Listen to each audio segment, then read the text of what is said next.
previous episode, we talked about how Islam spread to Egypt.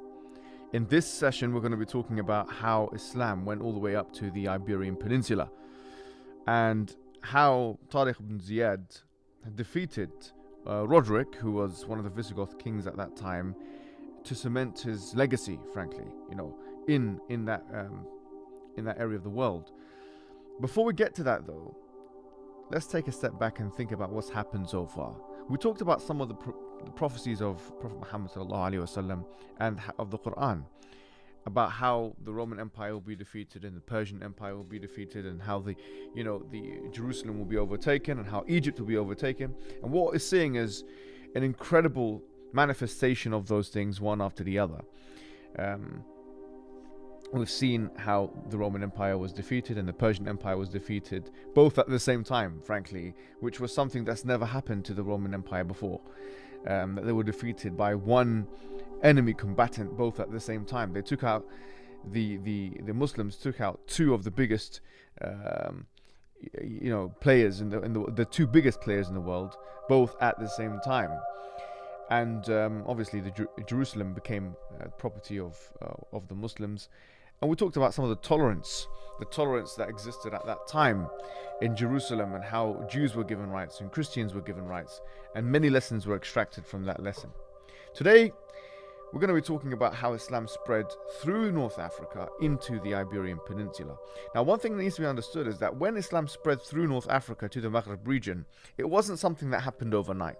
It wasn't something that was, a lot of us have this romantic idea that when Islam is spread to any part of the world, that when people are, introduced to Islam for the first time, that they initially they just convert spontaneously, and it's not something which takes time for them to kind of be acclimatized to. Well, the reality is that's not necessarily the case. The Berbers, according to some reports that we have, became Muslim and apostates 10 times before they finally settled on Islam. But when they did settle on Islam, of course, they changed the course of history, because in the year 711, Tariq ibn Ziyad, who some historians say he was a Berber himself, with the help of Musa ibn Nusayr, who was one of the major wazirs of that particular place in Al-Maghrib, they went all the way up to the Iberian Peninsula to conquer the Iberian Peninsula, or parts of it, one at a time. They had city-states that would be conquered one at a time. But before we talk about that conquest and what that meant in terms of the course of history and civilization, we should talk about quickly how that particular area of the world was and who was inhabiting that particular area of the world. And in Spain at that particular time, you had these people called the Visigoths. Now, the Visigoths were not part of the Roman Empire. In fact, they had splintered away from the Roman Empire some centuries before. And not only had they splintered away from the Roman Empire, but they had defeated the Roman Empire and had been their own independent entity in the Iberian Peninsula. In fact, right before this happened, there was a kind of internal discord between the king of the Visigoths in that place, called Roderick, and the man called Julian, who was also someone who was of high prominence. And Julian had a daughter, which according to some historical sources was deflowered by Roderick, and she was, and Julian wanted to get revenge, and so he brought the Muslims in, to create that, to avenge, his daughter's reputation and all these things. The extent to which these historical details are true are always going to be subject to historical analysis and discussion. However, the reality is that you had a situation in the Iberian Peninsula where Jewish people were mistreated. You had a situation where, there was severe oppression, a strong system of hierarchy, and oppression on every level, economic, social, and so on and so forth. And so really, when the Muslims, it's kind of going back to our previous session, what we talked about with Egypt itself, where when Christians kind of saw Muslims, there were different reactions, right?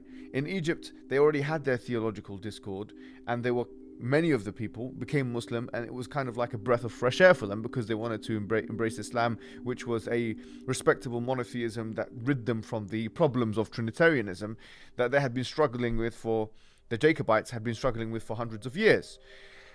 Here in Spain, there was a little bit of a different reaction. So different people reacted differently to the conquest. So when Tariq ibn Ziyad came in and he fought gallantly and in a brave manner, with the help of Musa ibn Nusayr, they went in, and one after the other they would start taking over areas, states in Spain, in the Iberian Peninsula, including Seville, including Murcia, Zaragoza, and of course Barcelona. Now imagine if that would continue to be the case, maybe the Barcelonan team now would be completely different makeup. Maybe they would be doing sujood, maybe they would be doing, prostration whenever they scored a goal. Then Muslim football will be at the top of the, of the league. However, obviously, in the case of Spain, it's the only example we have in human history where Islam went all in and then came all out. It's the only example we have in all of human history where Islam came all in and then came all out. And that is an interesting demographic reality. It shows you that usually the rule is wherever Islam goes, it stays. But the case of Spain is the only historical exemption from that rule. At any rate, so they took over these places, and they had wars. And now there were some of the wars that when Muslims were going forward, they progressed all the way up to the south of France. They progressed all the way up to the south of France, where there was a mountainous region. If anyone's been to the south of France, you'd know it's very mountainous.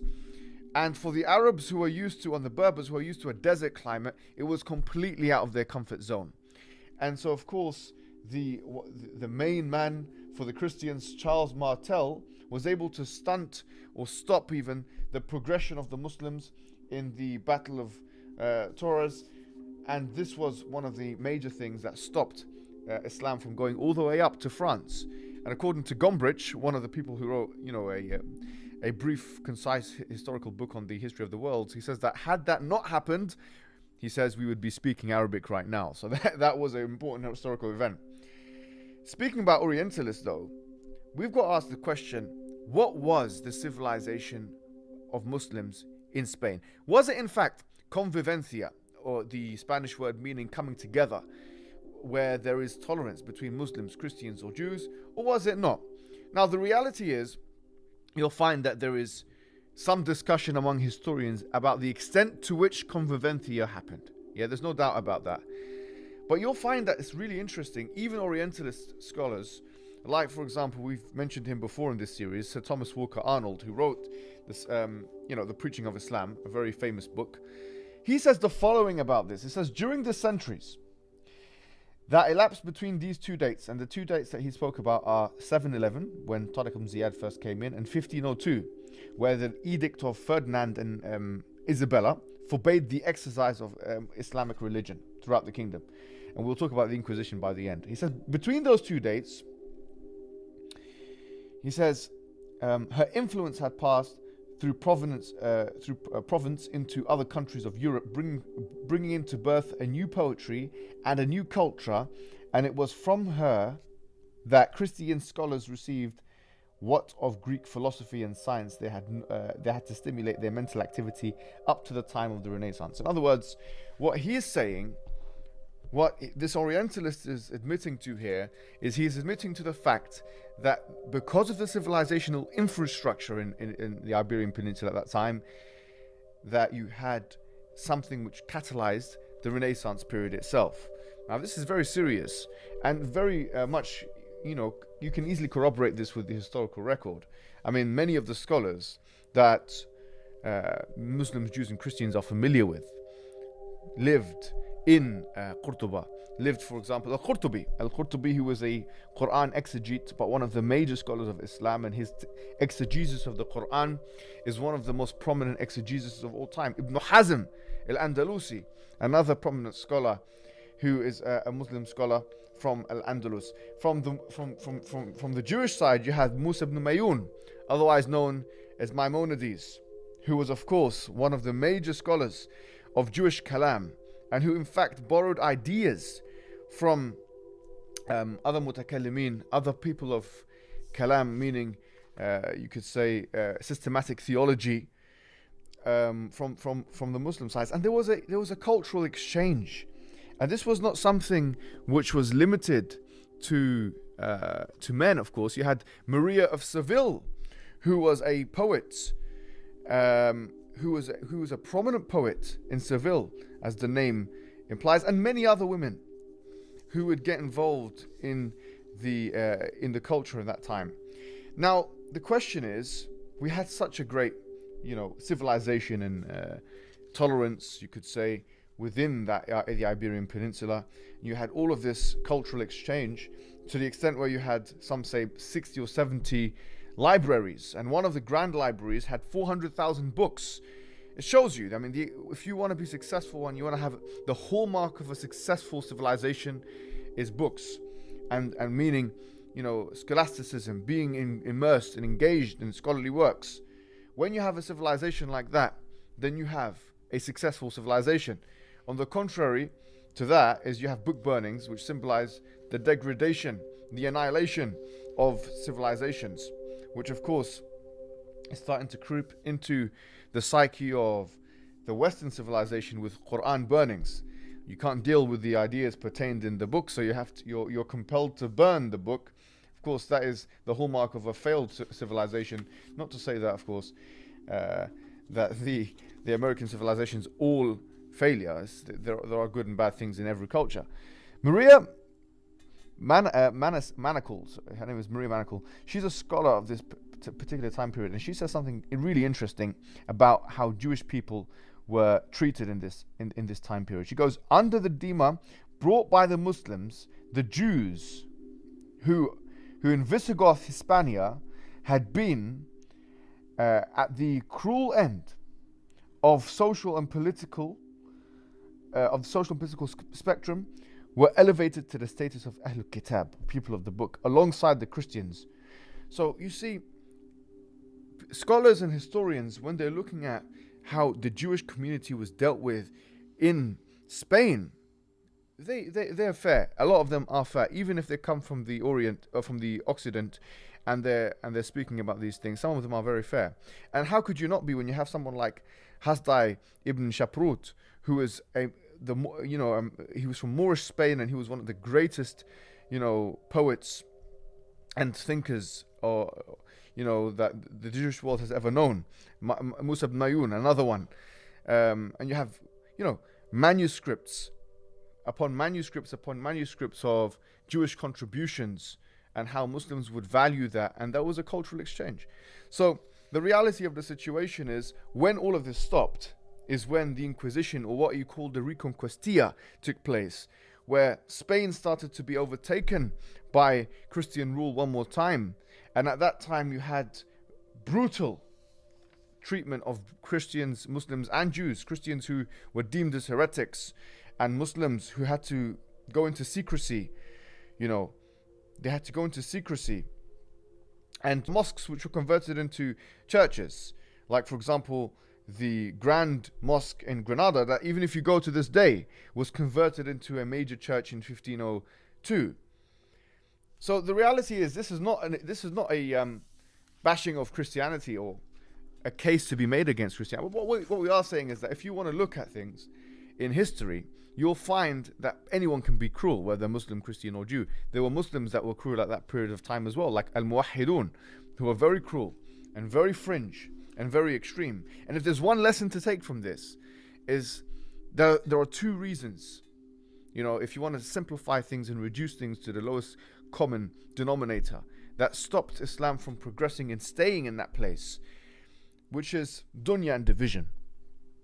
Dunya and division. The Muslims, they were at first united under one, caliph in Hispania, Abdul Rahman III, and then after that, they started to compete with one another in riches and in extravagance in different city-states. And as a result of this, what happened? You find that there was division among the Muslims, and it was easy for an enemy to come into a divided enemy like that and to defeat them. And for that reason, Islam, as we said in the beginning of this session, it was all in and then came all out. So the lesson there is وَاعْتَصِمُوا بِحَبْلِ اللَّهِ جَمِيعًا وَلَا تَفَرَّقُوا. Hold on to the rope of Allah altogether and do not become disunited. Yes, sometimes we'll disagree creedally. Yes, sometimes we'll disagree jurisprudentially. But let's not let those disagreements lead us to be failures on the world scene. We should learn from we should learn from the history, from the lesson of history. We should not repeat the same mistake again. Wassalamu alaikum wa rahmatullahi wa barakatuh.